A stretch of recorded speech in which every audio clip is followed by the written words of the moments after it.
build the market for, of course.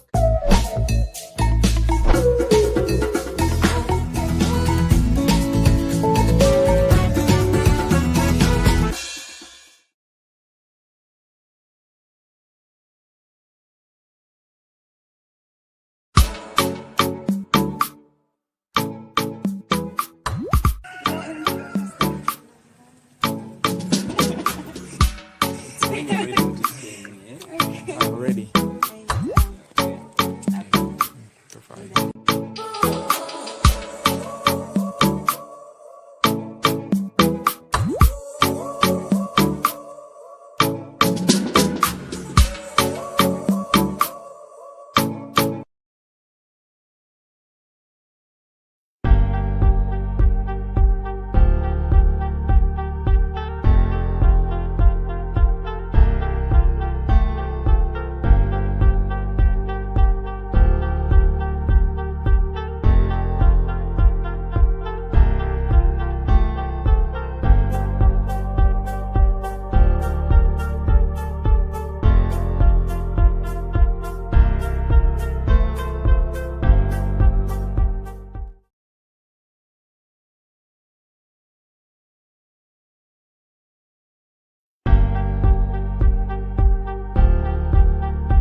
Okay, good evening, ladies and gentlemen, watching me on Blackout Fire Network. I'm happy to be here again on Blackout Fire Network. For I think I've been off for the last 1 month. Me and Maria have been off, but we have been off, and I guess she's going to join us. Here she's going to join us. She's coming live. I was talking to her here on WhatsApp. She was like, yeah. First of all, I'll first congratulate Keith for what he did towards Black Fire Network. Of course, struggles, and of course, Black Fire Network shining, that it can be found. Of course, it is globally. It can be found.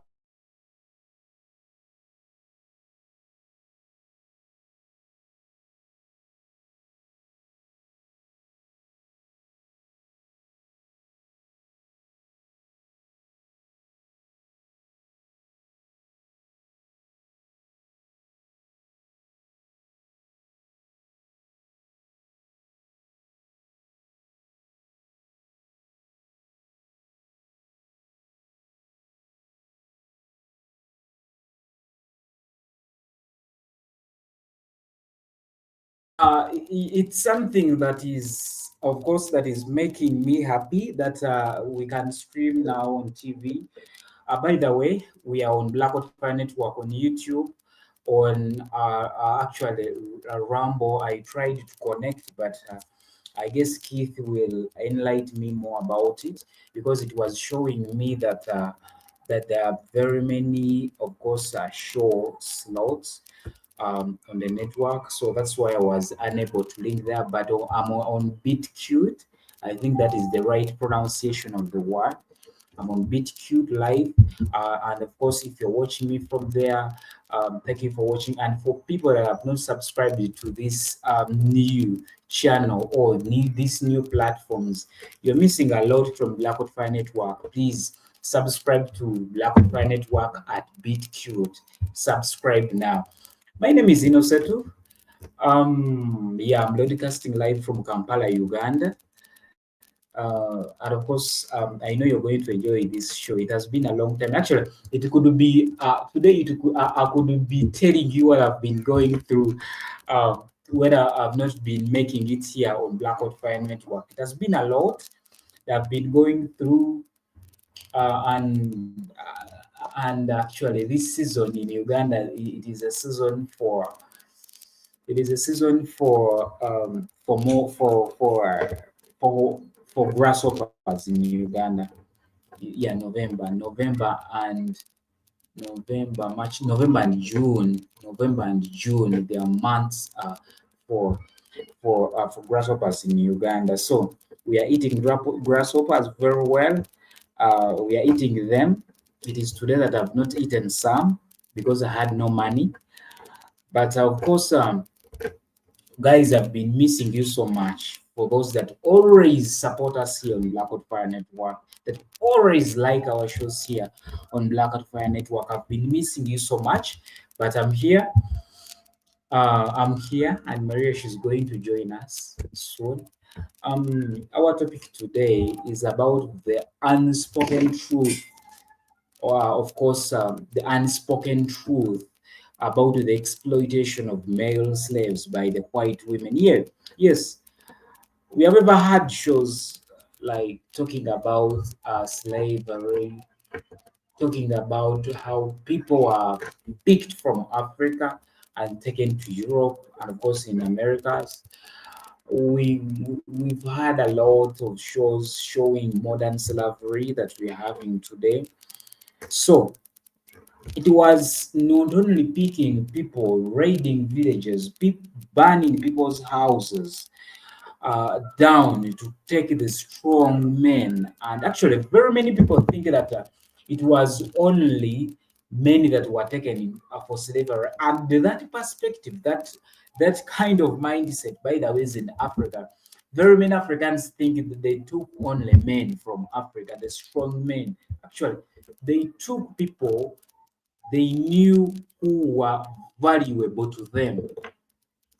They took people who thought to actually whom they thought to be valuable to them. These were people that were working in workshops.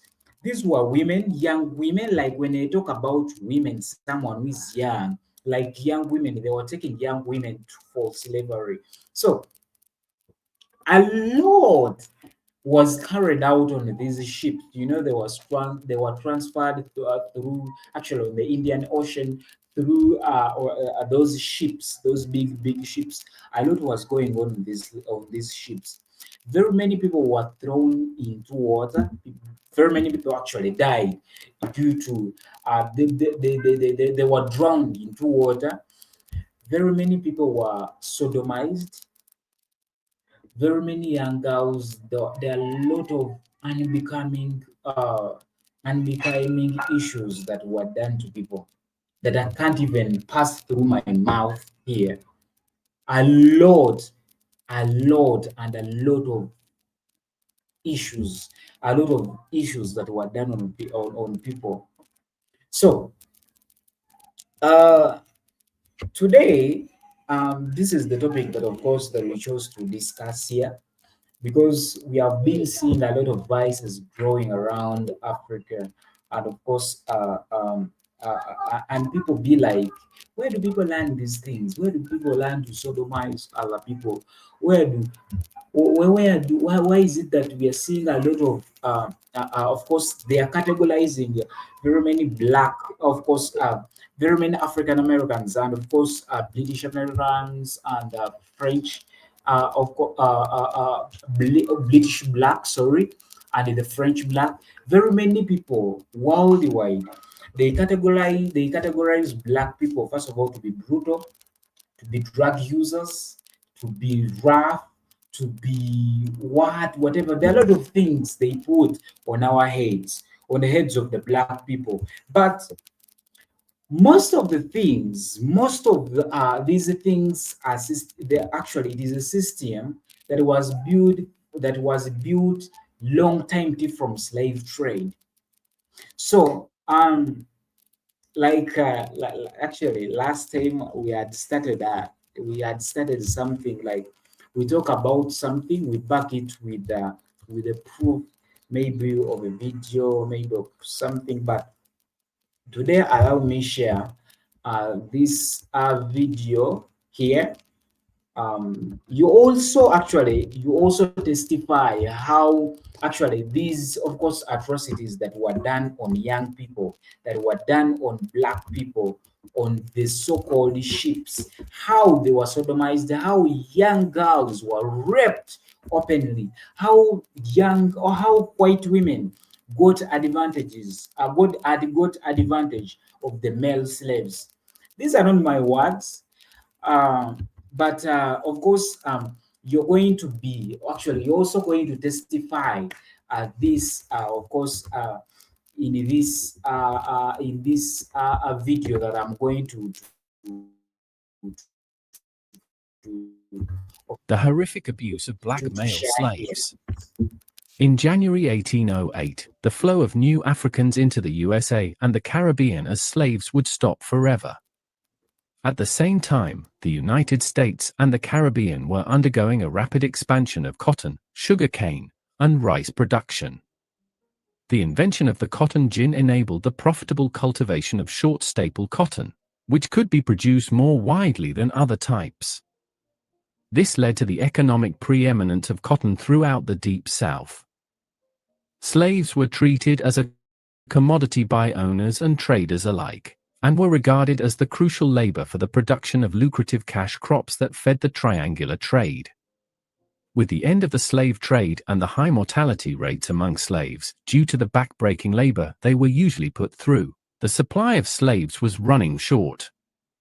The slave masters needed a solution, and they needed it fast. With the route to Africa completely cut off, slaveholders would turn to something more sinister, an idea that could only be born in a mindset that saw humans as a commodity with no more rights than a cow or a horse. To add to the supply of slaves, slaveholders looked at the fertility of slave women as part of their productivity, and intermittently forced the women to have large numbers of children. During this time period, the terms breeders, breeding slaves, childbearing women, breeding period, and too old to breed became familiar. We are compelled in earnest to look into the mirror of the past with hope it rectifies the unceasing festering state of the black man who has been deeply hurt, the black woman who has been terribly wounded, and the black child who has been told life-shaping stories. Where the story takes us today is quite a sobering one: the historical abuse of black male slaves by white slaveholders. This one promises to be tremendously informing and eye-opening. Feminizing of African American males. Although nearly 57 years have passed since Stanley Elkin's provocative thesis on the effects of slavery rocked the historical community, scholars are still grappling with some of the basic premises he put forth. While the effects of slaveholders' psychological terrorism still inspire intense debates, it should prove helpful for scholars to focus on how severely the enslaved were mentally tortured. Perhaps one of slave owners' more innovatively cruel strategies concerned the ways they sought to completely emasculate enslaved boys and men by denying them the right to wear pants. By forcing young African American boys and men to wear dress-like shirts, the owners of flesh attempted to feminize and humiliate enslaved males on a daily basis. According to scores of interviews with the formerly enslaved, denying black boys and young men the right to wear pants was a relatively widespread practice throughout the Deep South. This custom certainly becomes even more interesting when slaveholders' beliefs about slave breeding and the virility of young bucks is taken into consideration. Countless owners commented time and again in diaries and letters about the supposedly highly sexualized nature of young black men, and the emasculation of the enslaved must have allowed slaveholders some type of psychosexual superiority complex.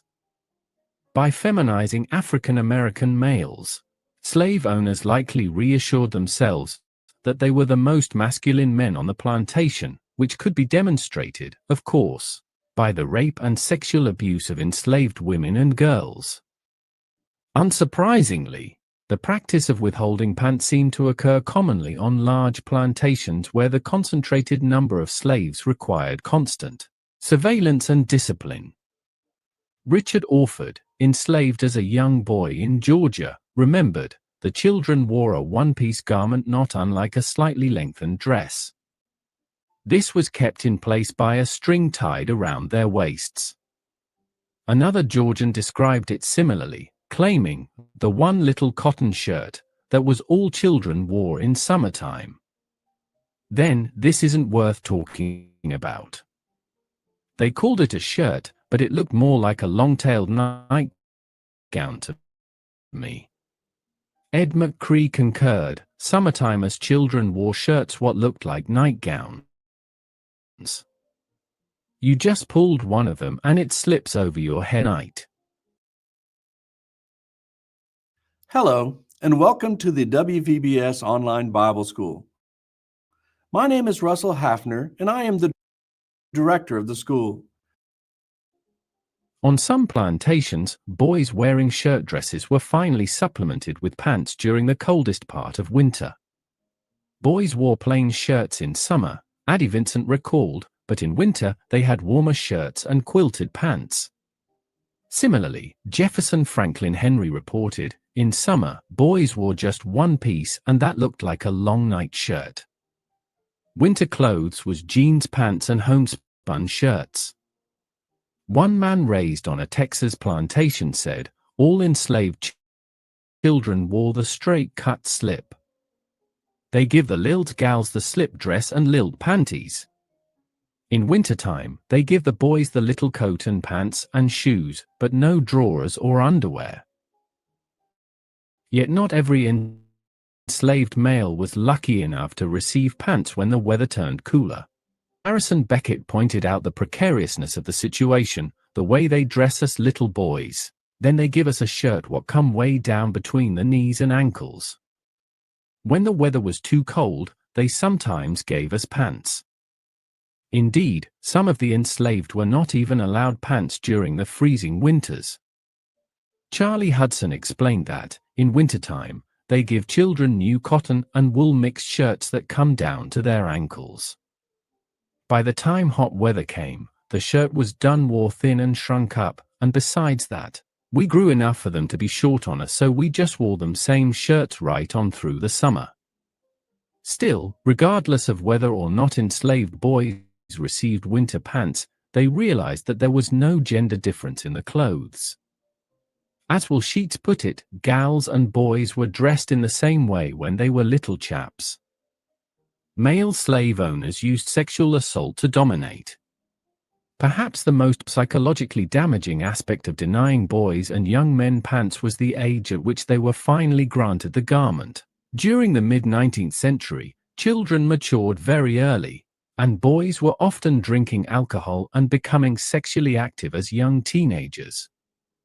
It seems that many slaveholders withheld the privilege of wearing pants well past the point that boys were acting like young men, courting girls, and trying to establish their masculine identity. Peter Reyes did not receive a pair of pants until he was 10 years old. Ben Kino of Texas and G.W. Hawkins of Arkansas were around 12.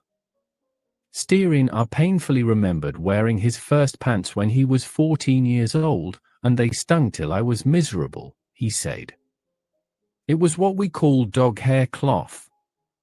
More troubling still were the accounts of young black men being forced to wear the shirt dresses until they were fully grown. For the boys from 5 to 15 years old, they would make long shirts out of this cloth, one man remembered. And no young fellow wore pants until he began to court. Jerry Boying, enslaved in Georgia, had to say this with sorrowful eyes. "I wore home only weaved shirts until I was grown before I had some pants, and they were homemade too." Priscilla Gibson commented that little boys wore long-tail shirts with no pants till they were grown. Another man from South Carolina recalled, "I was a big boy, grown up, when I got my first pants." Frederick Douglass, in Chapter 5 of his 1845 narrative, says sadly, "I was kept almost naked, no shoes, no stockings, no jacket, no trousers, nothing on but a coarse tow linen shirt reaching only to my knees. I had no bed. I must have perished with the cold, but on the coldest nights, I used to steal a bag which was used for carrying corn to the mill. I would crawl into this bag, and there sleep on the cold damp clay floor with my head in and feet out. My feet have been so cracked with the frost that the pen with which I am writing might be laid in the gashes. The long-term psychological effect wrought by denying these men panly known. No doubt, the embarrassment and humiliation caused many of the enslaved males untold worries over masculinity and identity. Yet, African American males did not allowing their deprivations to temper their activities. As Mary Johnson reported, "My brother Robert was a powerful big boy, and he wasn't allowed to have no pants until he was 21 years old. But that didn't discourage him from courting the gals. I tried to tease him about going to see the gals with that split shirt." Indeed, Robert did the best that he could with what he had been given, but it was likely not as easy for the countless others who suffered under the psychological cruelties of the slaveholders. Male slave owners used sexual assault to dominate, dehumanize, and emasculate male slaves in the American antebellum South. The oppression and violence that characterized the institution of chattel slavery are easily accessible, as well as the sexual assault often inflicted on female slaves. Although many slave narratives and journals address female rape and other forms of sexual assault, the abuse endured by male slaves has been grossly overlooked or rarely looked into. As the intention of this information is not at all to discredit the suffering of female slaves, research on this historical context has clearly exposed that the same use of sexual assault as a form of discipline and control was applied to male slaves. Slavery, in the least sense, whether on a male or a female, isn't only wrong but evil. There is a general consensus that only women were subjected to the violently lustful assaults of slave owners.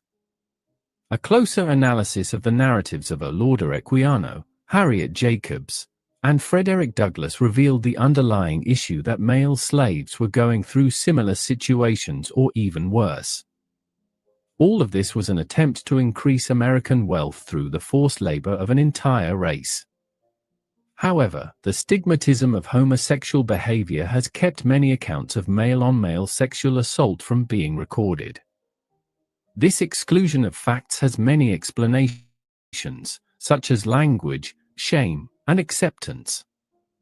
These exclusions from history do not constitute a lack of validity. The sexual abuse of black men under American. In his article, Thomas Foster wrote that black manhood under slavery was also violated in other ways than the exploitation of enslaved men. Since the term homosexual did not enter the English language until the 20th century, a keener view is required to discover the hidden violations of male slaves. Although the sources did not explicitly state the term homosexual, it can be inferred that these types of assaults occurred from the words, such as sodomy and passion. Shame as a motive not to record incidents of male sexual assault could also explain these omissions. Considering that most slaves were illiterate, a majority of the narratives documented have been done so by the slave narrating the course of events to another person. If the slave narrator was not fully comfortable with the person recording the information, the slave would be too full of shame and fear to accurately detail the true nature of the attack. Another explanation would be the slave's acceptance of their collective experience. Violence and brutality were woven into the very core of the institution of chattel slavery. Male slaves may not have even been aware that what was happening to them was a violation of their basic human right to safety and security. Even if they were aware of this, the slaves were not able to defend themselves from such advances. Charles Clifton expertly pointed out in Rereading Voices from the Past, Images of Homoeroticism in the Slave Narrative, that in these uncharted areas of research in the realm of slave sexuality, an objective attempt to read with varying degrees of difficulty what was not overtly articulated could reveal that many of these male slave owner relationships are not necessarily heterosexual. The intent is not to imply that these individuals identified as homosexual.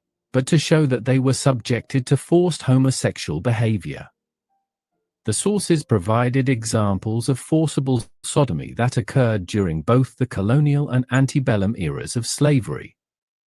Some narratives written in the antebellum era of slavery suggested homosexual assault. However, narratives written during the colonial period between 1600 and 1776 suggested homosexual eroticism, while omitting the gravity and violation of the act. During the colonial era, slaves were still subjected to the injustices of being deprived of freedom. But slaves were granted more advantages and opportunities for freedom than their future generations would experience in the antebellum era. One such example was Olaudah Equiano, who purchased his freedom from his master at the age of 22.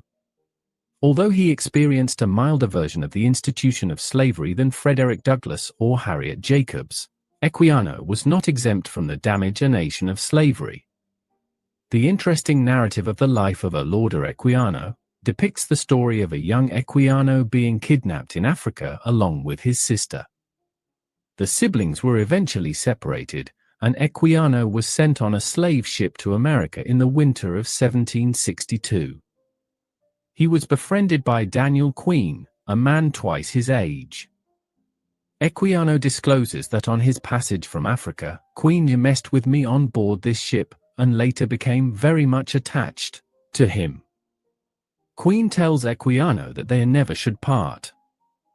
This relationship was clearly unhealthy and based in power.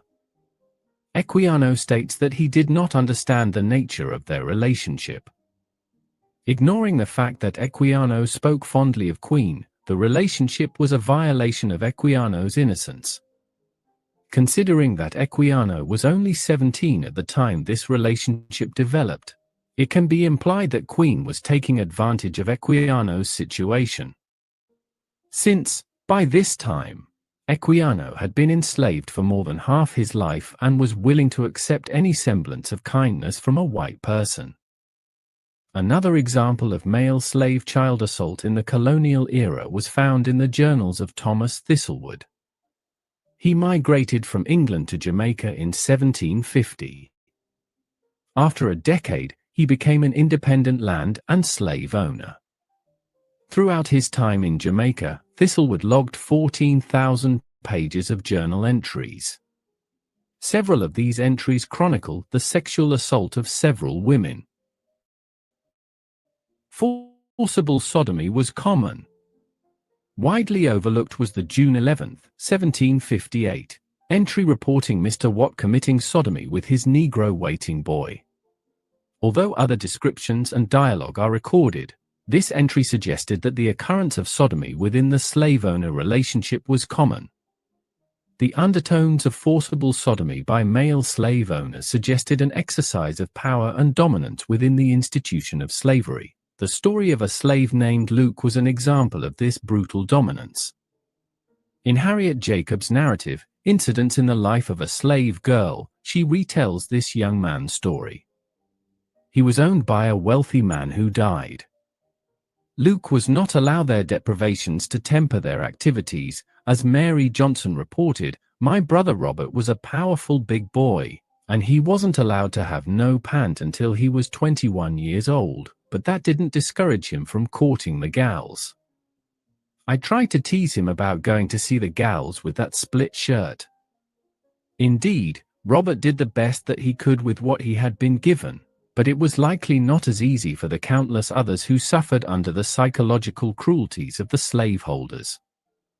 Male slave owners used sexual assault to dominate, dehumanize, and emasculate male slaves in the American antebellum South. The oppression and violence that characterized the institution of chattel slavery are easily accessible, as well as the sexual assault often inflicted on female slaves. Although many slave narratives and journals address female rape and other forms of sexual assault, the abuse endured by male slaves has been grossly overlooked or rarely looked into. As the intention of this information is not at all to discredit the suffering of female slaves, Research on this historical context has clearly exposed that the same use of sexual assault as a form of discipline and control was applied to male slaves. Slavery in the least sense, whether on a male or a female, isn't only wrong but evil. There is a general consensus that only women were subjected to the violently lustful assaults of slave owners. A closer analysis of the narratives of Olaudah Equiano, Harriet Jacobs, and Frederick Douglass revealed the underlying issue that male slaves were going through similar situations or even worse. All of this was an attempt to increase American wealth through the forced labor of an entire race.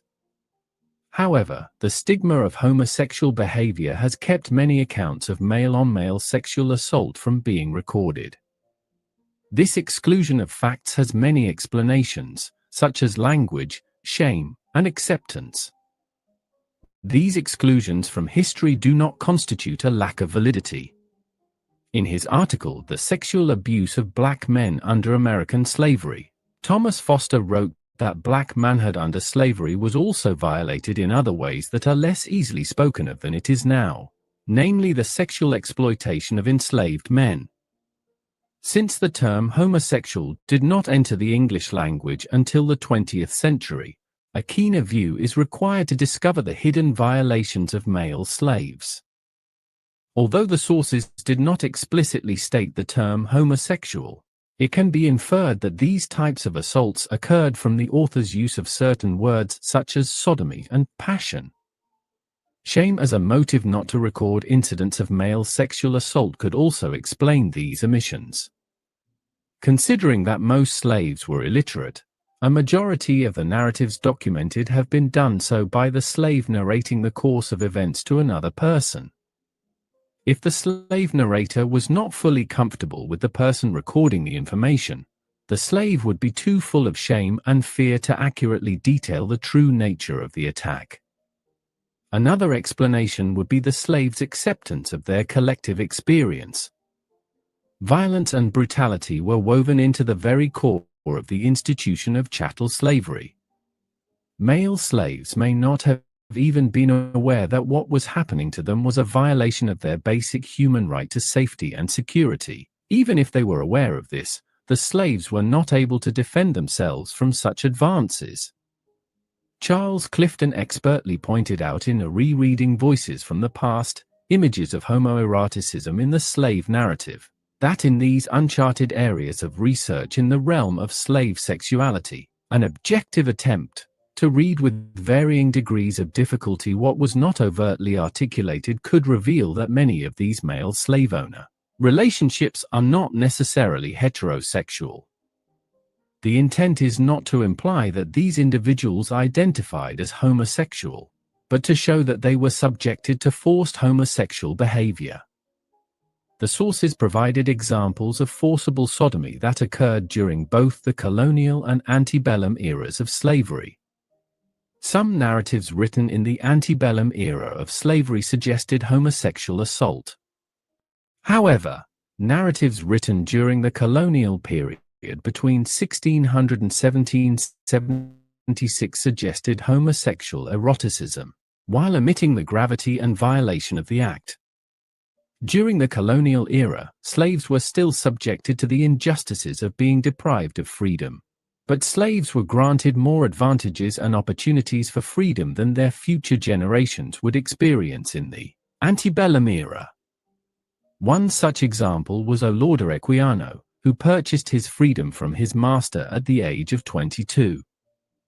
Although he experienced a milder version of the institution of slavery than Frederick Douglass or Harriet Jacobs, Equiano was not exempt from the damage and degradation of slavery.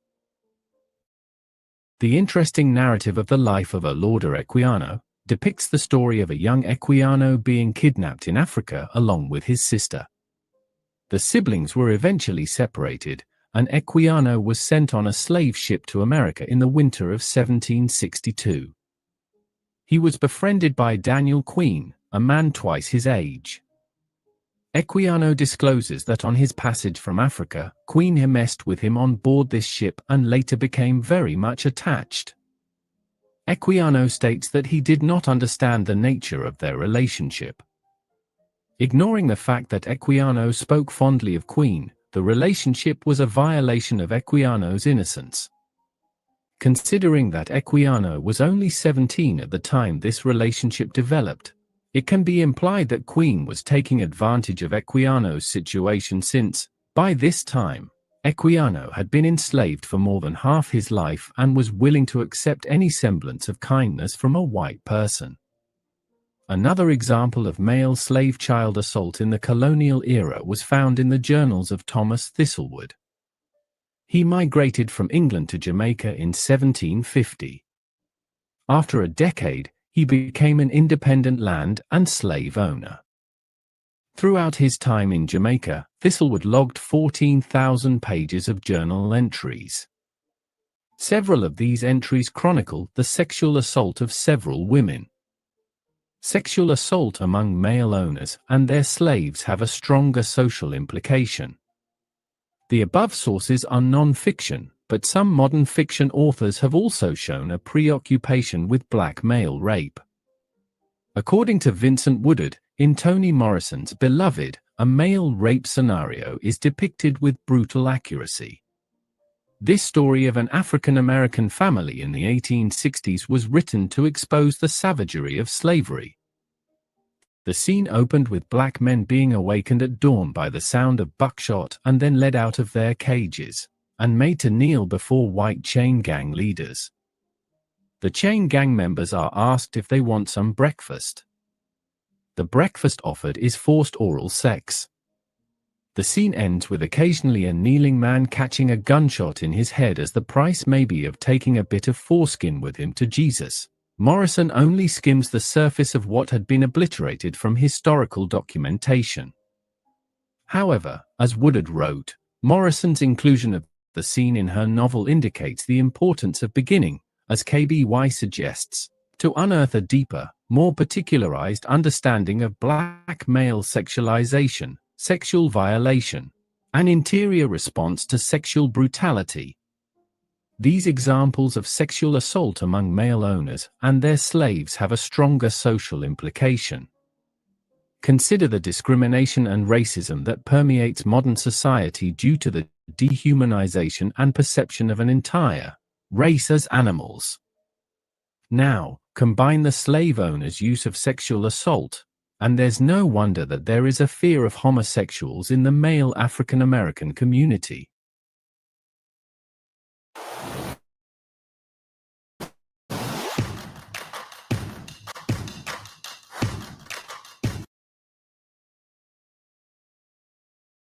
Although sexuality is much more acceptable in society today, African American males were subjected to this type of assault for generations.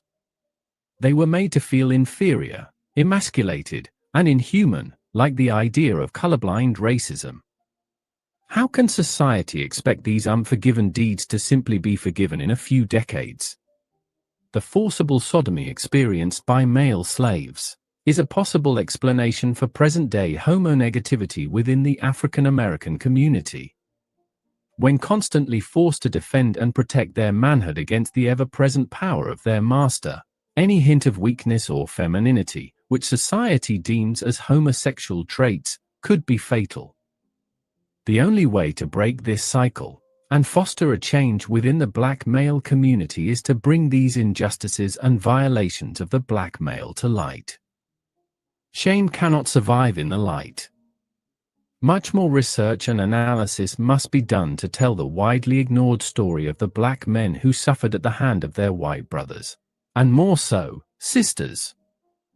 In closing, the horrific abuse of black male slaves by white slaveholders is a stain on human history, a tapestry woven with threads of cruelty and injustice.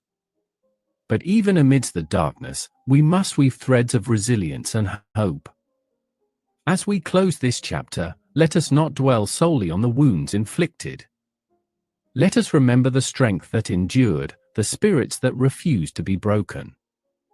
Let us honor the black men who toiled under the sun, their backs bowed, but their hearts never tamed.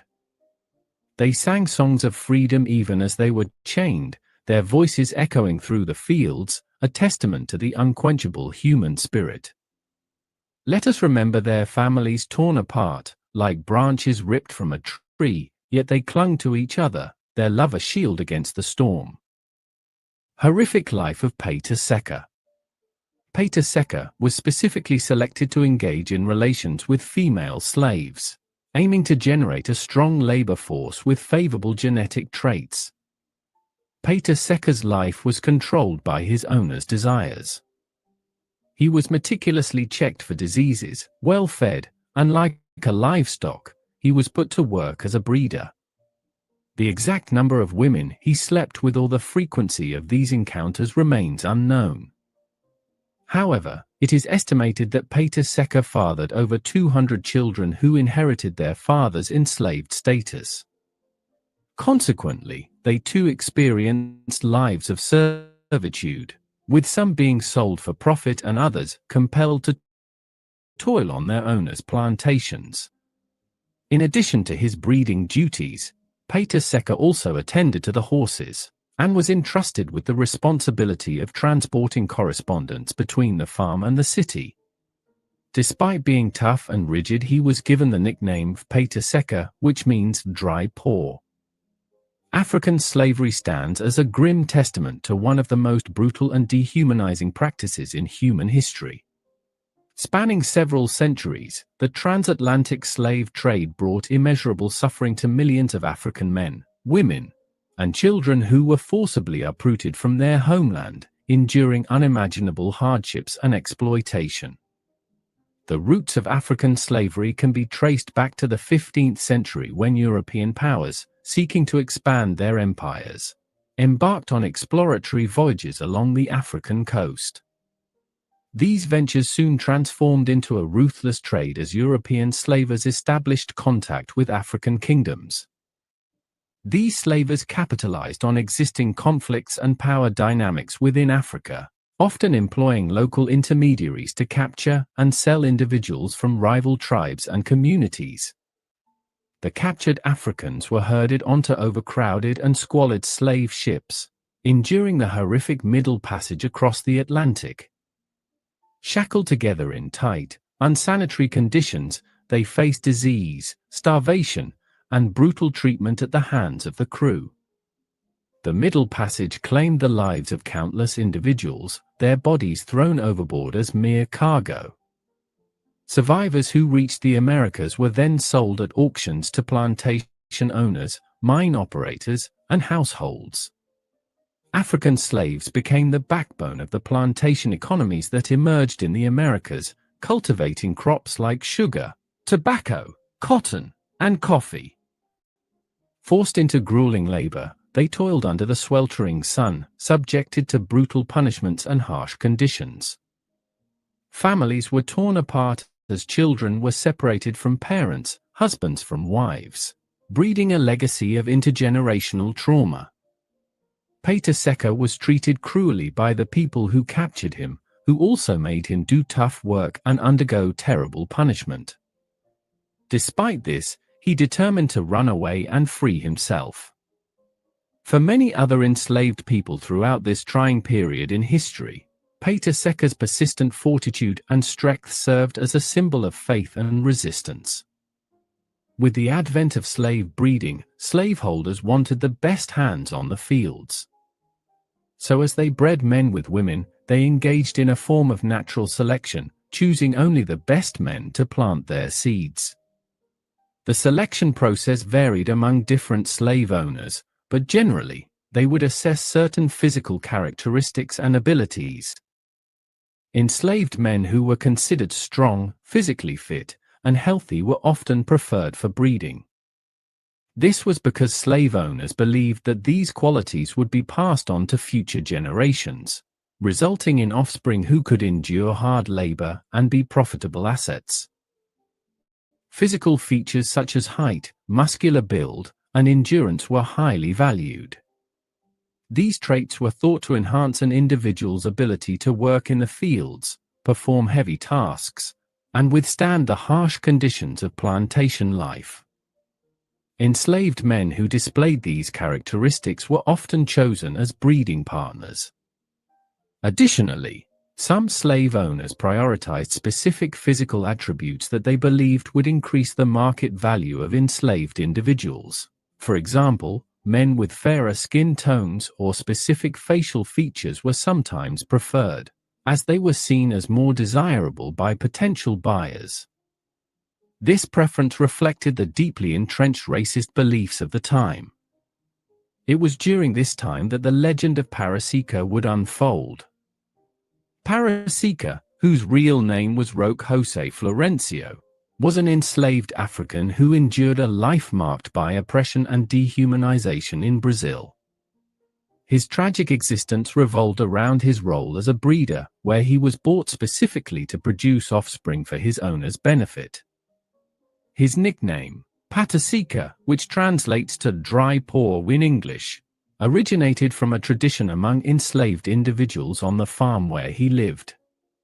Slaves were given animal names, and due to Patasica's tall stature, standing at 2.18 meters, thin legs, and large hands and feet, he was given the name Patasica.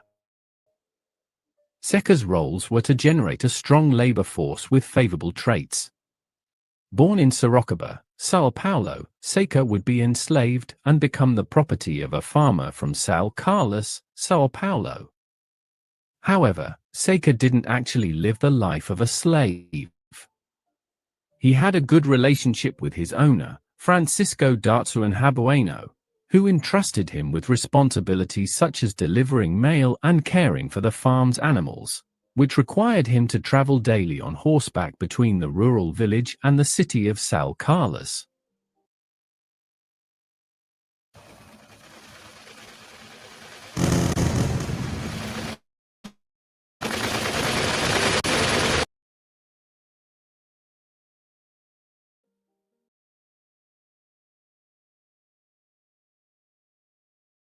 He enjoyed a unique position as an enslaved man, as he did not work in the fields or live in the slave quarters. Standing at an impressive height of 7 feet 2 inches, or 2.18 meters tall, he was deemed a perfect candidate for the role of a breeder. Due to the prevailing superstitions during the time of slavery in Brazil, it was believed that tall men with slender legs were more likely to father male children, which were much needed to work on the fields and tend to livestock. Exploiting this myth, Patasica was designated as a slave breeder by his owner, responsible for impregnating the female slaves on the farm. His descendants estimate that approximately 30% of the current population in the district of Santa Eudoxia, São Carlos, can trace their ancestry back to Patasica. Seca's roles were to generate a strong labor force with favorable genetic traits to boost the productivity of his owner without incurring any extra financial expenses. Seca's life was controlled by his owner's desires. He was meticulously checked for diseases, well-fed, and, like livestock, he was put to work as a breeder. The exact number of women he slept with or the frequency of these encounters remains unknown. However, it is estimated that Patasica fathered over 200 children who inherited their father's enslaved status. Consequently, they too experienced lives of servitude, with some being sold for profit and others compelled to toil on their owners' plantations. The children of Patasica were treated very poorly and had to endure harsh conditions and unimaginable cruelty. They were often forced to work from a very young age, performing back-breaking labor on plantations or in households where they were owned. These children were not allowed to have a normal childhood and were stripped of their innocence. It was quite a haunting life and the complete opposite of Seca's experience, as he was given all he needed as long as he could produce more offspring. The struggles of his offspring are one of the reasons why most of his descendants are unknown. At the time, Patasica could barely tell which children were his, along with those of other breeders. The children would be put to work once they come of age, just like their parents. The children were seen as property. They were considered commodities to be bought, sold, and traded. Families were often torn apart as children were separated from their mothers and siblings with no regard for their emotional well-being. Once grown up, the enslaved children were forced to work, performing laborious tasks that were physically demanding and often dangerous. They were assigned to various roles depending on their age and physical abilities. Some worked in the fields alongside adults, toiling under the scorching sun for long hours, picking cotton, planting crops, or tending to livestock. Others were assigned to domestic work, where they served in households as house slaves. They were responsible for chores such as cleaning, cooking, and taking care of the children of the slave owners. These children endured both physical and emotional abuse at the hands of their masters and mistresses. Slave children were also subjected to dehumanizing practices. They were often denied education as it was believed that an educated slave was a threat to the institution of slavery. Without access to learning, these children were intentionally kept ignorant and denied the opportunity to develop their intellectual abilities. Furthermore, the enslaved children faced various forms of brutality. They could be subjected to harsh physical punishment, such as whipping or beating, for the smallest infraction. The goal was to instill fear, control, and a sense of inferiority within them. This brutal treatment served to perpetuate the notion that they were less than human and reinforce the power dynamics of slavery. Pata Seca's downfall. Due to his success in producing a significant number of offspring for his owner, Pata Seca received relatively favorable treatment.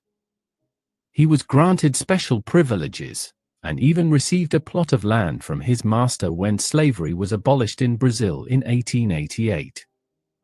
After gaining his freedom, Pata Seca found love and companionship in a woman named Palmyra, whom he married. Together they would raise 9 children, forming the foundation of their own family in the land gifted to him by his former master. Seca dedicated himself to constructing a new life for his family, embracing the role of a farmer. Seca owned and operated Sitio Pata Seca, his very own farm, where he toiled tirelessly in the production and sale of rapadura, a solid form of unrefined cane sugar. Though his earnings were modest, Seca utilized them to provide for his family, nurturing their well-being and nurturing his dreams of a brighter tomorrow. While he lived as a free man, Seca would never be able to connect with any of the hundreds of children he fathered while enslaved. As a man who lacked formal education and faced the cruel realities of the slave era, Seca did not have access to any documentation that could help him trace any of his offspring. In those days, records of children born into slavery indicating their fathers and mothers were rarely kept, further complicating his search. Pata Seca died on June 13, 1958, at the age of 130 years old. He died peacefully in his bed in Santa Eudoxia, São Carlos, São Paulo, Brazil. At the time of his death, he was surrounded by his family and friends who honored him with songs and prayers. Seca lived through many historical events and changes in Brazil. He witnessed the end of slavery in 1888, the proclamation of the Republic in 1889, the rise and fall of several presidents and dictatorships, 2 world wars, and many social movements. His funeral was attended by thousands of people who paid their respects to him.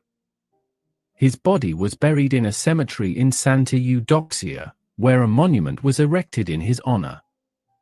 Pata Seca's role as a slave breeder unveils the cold, calculated nature of slavery during that time. Slavery was not only about exploiting physical labor, it was also an insidious system that sought to perpetuate itself by breeding and perpetuating generations of enslaved individuals. Just as animals are selectively bred for specific traits, enslaved people were subjected to a dehumanizing process that disregarded their autonomy and treated them as nothing more than a means to an end. The horrors of slavery become all the more chilling when we realize that these individuals were not regarded as human beings with rights, feelings, and agency. Their lives were manipulated and controlled, with their bodies subjected to the whims of their owners. The act of breeding slaves was not a choice made out of compassion or empathy, but rather a brutal mechanism to secure a constant supply of laborers, perpetuating the cycle of oppression and exploitation. Although Poteseca's role as a slave breeder brings to light the chilling realities of slavery, it is important to recognize that his life took a different turn after he was freed from bondage. He led slave revolts, rebelled against plantation owners, and did his best to educate some of his children on how to survive. This is the story of a legendary man who has seen it all. For 350 years, slavery was the core of Brazil's economy. About 40% of the 10 million enslaved Africans brought to the New World were taken to Brazil. For centuries, every African who came here became as a slave. Slaves were so crucial to the economy that they did all the work. Everything. While the white Brazilians did nothing. This country was also the last in the Americas to abolish slavery. When the government abolished the international slave trade in the country in 1850, the demand for black labor was still going strong. If enslaved women didn't bear enough children to replace old and dying workers, the Brazilian economy would have collapsed. The slave society would have crumbled. To get more slaves, enslaved Africans were forced to procreate. This slave breeding system worked as a factory. Enslaved Africans gave birth to more babies, who would be born as slaves. So, they could work on plantations or any job as free labor. Sometimes, slave breeders were used, at other times, slave owners would force women to make more slaves. Countless Africans were captured and transported to the Americas, where they would be sold into slavery. Once the inflow of European indentured servants to the Americas declined in 1680, the African slave trade became even more lucrative. For a long time afterward, the supply of enslaved people wasn't an issue. They could always be imported to the land aboard slave ships from Africa. Americans began to breed slaves to fulfill the short supply. The ban on slave importation wasn't the end of slavery in America, the Caribbean, or even down south. But it led to labor supply issues as these places underwent a rapid expansion of cotton, sugarcane, and rice production. The invention of the cotton gin in 1793 revolutionized the cotton industry and led to a sharp increase in the demand for enslaved labor. Slaves became a commodity for both owners and traders, who saw them as an instrumental part of the industry moving forward. The end of the African slave trade, coupled with the high mortality rates among slaves as a result of the grueling labor they had to endure, led to a shortage in the slave supply. Soon, slave masters needed a solution, and they needed it fast. This led them to some rather sinister alternatives. Harsh African American slavery.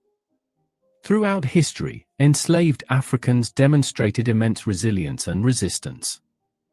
From organized rebellions like the Haitian Revolution to acts of everyday defiance, they fought against their oppressors and sought to regain their freedom.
the abolitionist movements of the late 18th and early 19th centuries gained traction by individuals who recognized the inherent injustice of slavery.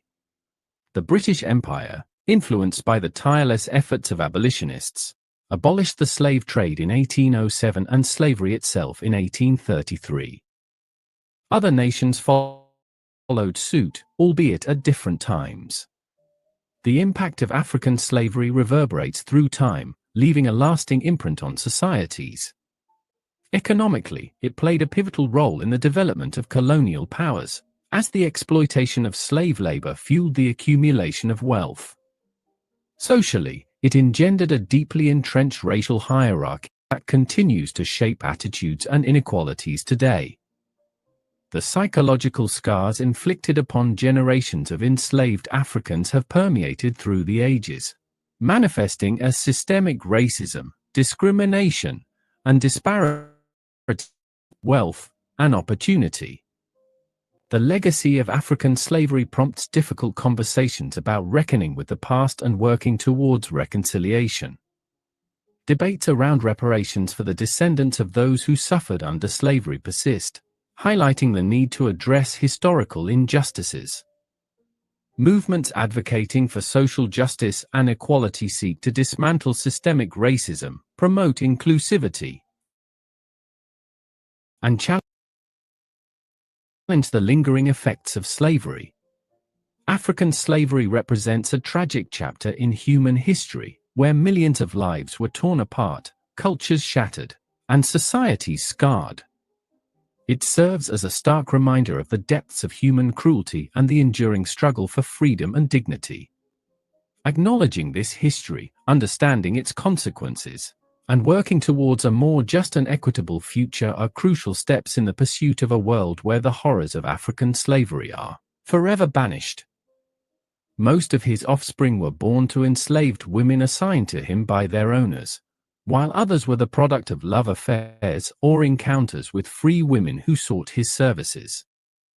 Pater Secker possessed a deep love for his children and fought to shield them from the clutches of slavery. Moreover, he bestowed names upon his children that reflected their African heritage or individual attributes. Many of his descendants followed in his footsteps, becoming leaders of quilombos or prominent figures in the abolitionist movement. Pater Secker's legacy transcends geographical boundaries, as his descendants can be found across Brazil and beyond. They take great pride in their ancestors' legacy and commemorate his memory annually on June 13, the date of his passing. Pater Secker's wife was Palmira, a strong and courageous woman who fought alongside him in their pursuit of freedom. Palmira's contributions extended beyond her role as a companion, as she served as a healer within the Quilombo. Utilizing her knowledge of medicinal plants, she tended to the wounded and sick, demonstrating immense dedication and bravery. Unfortunately, little is known about Pater Secker's parents and siblings due to the early separation he endured. Taken to São Carlos, he toiled on a sugar cane plantation, never reuniting with his family. His memories of his mother's face and voice remained vague, alongside recollections of his father's strength and bravery. Pater Secker's existence epitomized a relentless struggle against adversity and suffering. Despite enduring the brutality of slavery, he fought valiantly for his freedom and dignity.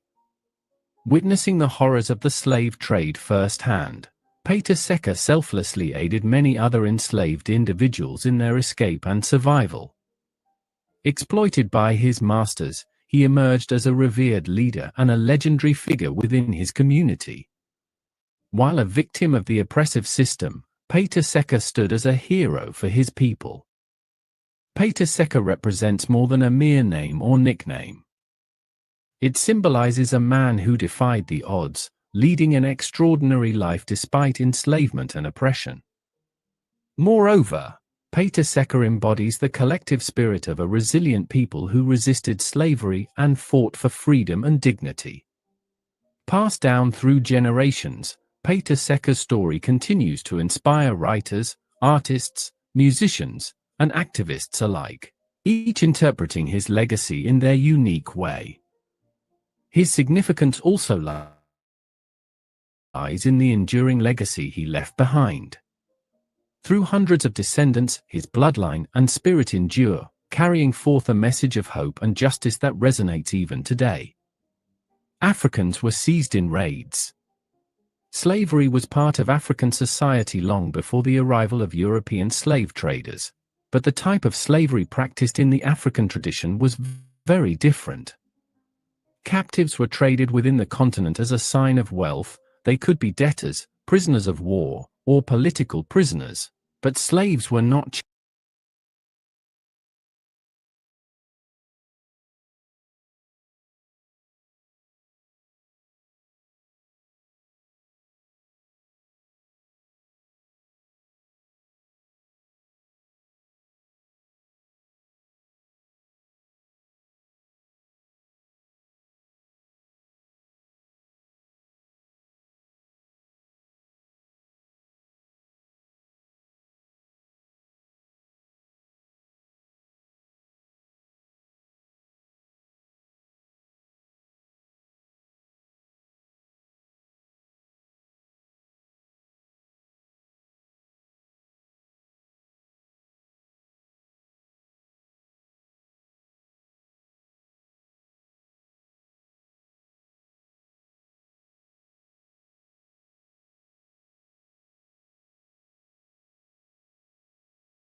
Guys, I apologize for that.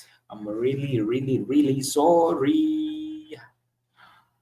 Yeah, my computer was freezing. I had to shut it down, then restart it so that we can communicate. Jibijaba say that, hey family. Hey family, welcome back to the airways. Yeah, Jibijaba, we have been missing you so much. Like it's like we became a family here. Like whenever we come here and we have different shows, we interact, we learn together. Um, it becomes so interesting at the times, and you feel like tomorrow, like I was like, when are we going live? Actually, we were talking to Keith this morning, and I was telling Maria, like, when are we going to be live? Like, when are we going to be live? And unfortunately, um, Maria, she's not coming. I don't know why, but actually, we missed you a lot. We missed you a lot, guys, and of course, we are so happy that we've come back here on Blackout Fire Network, of course, on Blackout Fire Network.